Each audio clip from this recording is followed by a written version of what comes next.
Welcome to another walkthrough of a problem for Advent of Code 2024. This time about day 24, another reverse engineering problem.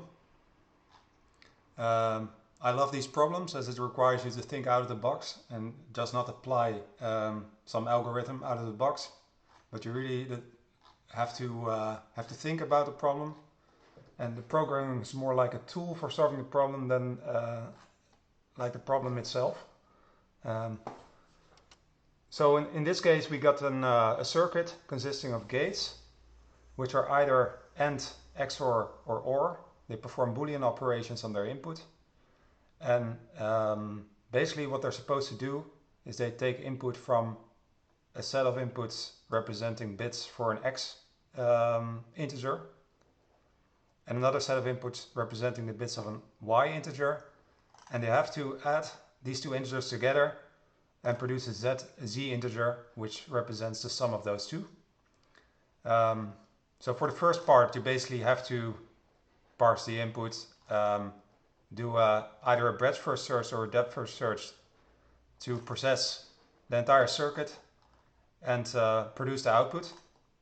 I'm not going to go into a lot of depth about that because that's pretty straightforward. But for the second part you have to, it's given that 4 of the wires, or actually 8 of the wires, are wrongly connected. And you have to find the 4 swaps that you need to make to actually fix the circuit, such that it performs the correct addition. Now, I found a solution which doesn't make any assumptions about the internals of the circuit itself. So I think that's kind of neat. So I didn't have to look at the actual connections of the circuit or reverse engineer what it's actually doing.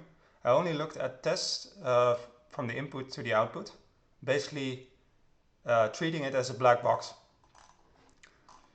So what I did for that, so first of all I had to sort of optimize the system a little bit. So everything works with strings as key here. And when I wanted to test that, basically the system was too slow to perform a lot of tests on it. So instead of using strings, I converted everything to ints, such that it speeds up quite a bit.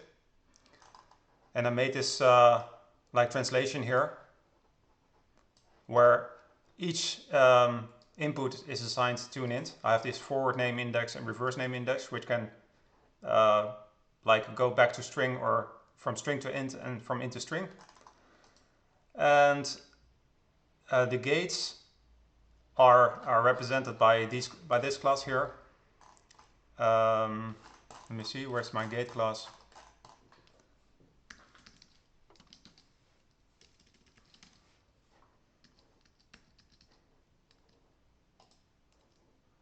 So the inputs are int, the output is an int, and then we have our operation class, which can either be an XOR, AND, or OR. And the computing itself, I do via breadth first search. You can also do a depth first search. But I don't do it recursively. I do it with basically with a DAG, where I put all inputs there at the beginning, and then I start processing it until I don't see any new outputs, basically. So this is how it works. Now for the solving part, what I did is I made the observation about the circuit that, first of all, if all inputs are false, there's no way to get a true input at the output. That's because all the ports, XOR, AND, and OR, if the inputs are false, they will produce a false output. XOR, 2 false will give a false, and 2 false will give a false, and OR 2 false will give a false. So from that I noticed that, so basically you only have to look at the true values. And what you want to do is produce a minimal amount of true values in the system, such that you get some response at the output. When you perform an addition, you could perform this addition bit per bit, basically. So if you start with the least significant bit from either X or Y, and you only set this bit to true for x and to 0 or false for y, the output should be a true for z, and the opposite is also true. And this you can test for every bit. Now it's a 45-bit input, so you would have 45 tests for that. And the third test you can make is setting both inputs to true, and then you expect on the output side the bit which is one place up to be set to true. That's for the carryover, basically. So these are the three operations you can test bit per bit. So what I started out doing is I basically wrote this function, find errors. And the first thing I did is I counted all the errors in the system by performing all these tests. That's 45 bits testing these three operations. Then you get some error count. I think the error count is somewhere in the range between 15 and 20. Now for any, because it's given that you can only swap any output only once, there's no outputs that should be swapped more than once. I think the assumption that can be made is if you make a successful swap, this error count should never go up. It should in fact go down. And I think if all swaps would be independent, so in any route through the circuit there would not be two swaps, then it has to go down. But at least it would never go up.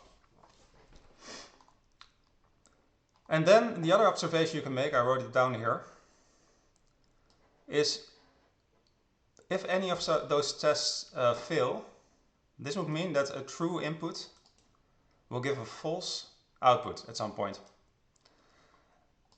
Now, you only have to look at the true values in the system. And the reason for that is, assume that the opposite is true, that all true outputs are correctly connected and still produce a wrong output. Well, then you basically get a contradiction. Because for all these ports, XOR, AND, and OR, they would have to produce the right output if all true inputs are correctly connected. And for AND that's easy to see because it will only produce a true output if both inputs are true. And it's given that all inputs, true inputs are correctly connected, so the output would also be correct for all cases. For OR, the same is also true, because it will only emit true if at least one output is true, but all outputs, true outputs are correctly connected, so the OR will always produce the correct output. And for XOR, it's actually also true, because in the case that there's one correctly connected input which is true, it will produce true. And if we would only swap the false output for another false output or input, it would still produce true. So you would always see the correct output. Now if you test this, so you look at all the true values, there could be the possibility that there's still a false value somewhere swapped. But I think if you test all the bits, all these three operations with all the bits, at some point this port needs to be set to true. Because otherwise it would not play any role in the whole circuit. If it would always remain false, it would never play a role in the entire circuit. So I think every gate at some point has to be true, or its output has to be true. So I think what you can do, you test all these operations, you look at the gates or the outputs which were set to true when this operation failed, and then you have one side of the swap. So one of these true outputs needs to be involved in the swap. Now the other side of the swap, it should be one of the outputs that are connected to the bit of the Z value that you're testing. Because there's only a route to that specific bit with all the connected nodes from that Z value, right? So what I'm doing right here, I'm trying to catch all the reachable outputs from the bit that I'm actually testing, the finished bit, and going in the left direction to the inputs basically. So this will give a whole set of outputs that are reachable from the finish. Now they don't necessarily have to be disjoints. There could be an overlap with these two. But they could be disjoint as well. It could be that the entire graph is disconnected from the input, basically. But anyways, you can create all pairs from these two groups. And obviously they have to differ because otherwise there's no swap. And then what you're going to do, you're just going to swap the outputs and you're going to test whether the operation itself has been fixed and that the error count has gone down. Now I think there could be a possibility that the operation itself is not fixed, but only the total error count comes down. It will still work, but only your runtime of your program is a bit longer. But I found, I first tried this and this seemed to work. So this would mean that all the swaps are actually independent. So when you make a successful swap, it will fix the operation in question and it won't affect any other bit operation. But this code will still work if you remove this check, for example, and you only check the total error count. Now, if I found such a successful fix, I will add this pair of swaps to the candidate pairs. And finally, I emit this set of candidate pairs. I created an unordered pair class for that. And I also emit all the failing operations. So all these bit operations, the bit and the operation index, the bit I'm testing and the index of the operation, where index 1 is true plus false should be true, index 2 is false plus true should be true, and index 3 is true plus true should be true for the next bit, the carryover. And when you have all these sets of candidates, and basically what you can do is just brute force it.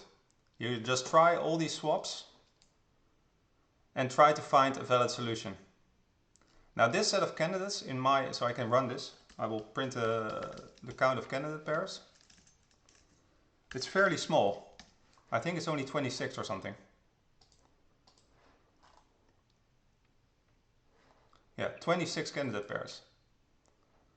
So this means it's easily brute forceable. And I wrote this function where I permute over all these candidate pairs and I only emit the unique sets out of these pairs.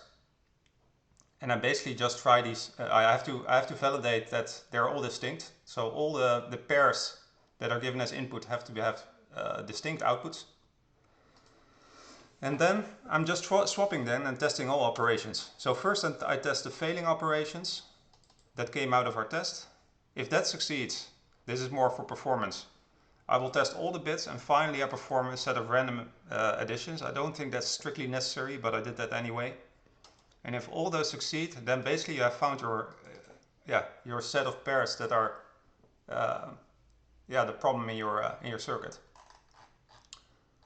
So that's how I did it. I was pretty satisfied that this works, and it runs within half a second. But that's also because I optimized it a bit such that I can search in parallel. So I parallelized the searching part with multiple threads. So I find errors parallel, I think it's called.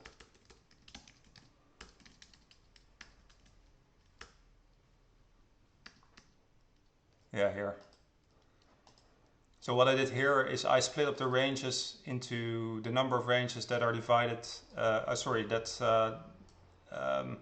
so I divided times the number of available cores on my system, and I'm testing them like asynchronously together, so it speeds up the whole process a little bit, but that of course not really necessary. Yeah, so that's all, I guess, and yeah, so it has been a pretty fun problem, and I hope to see you next time. Bye bye.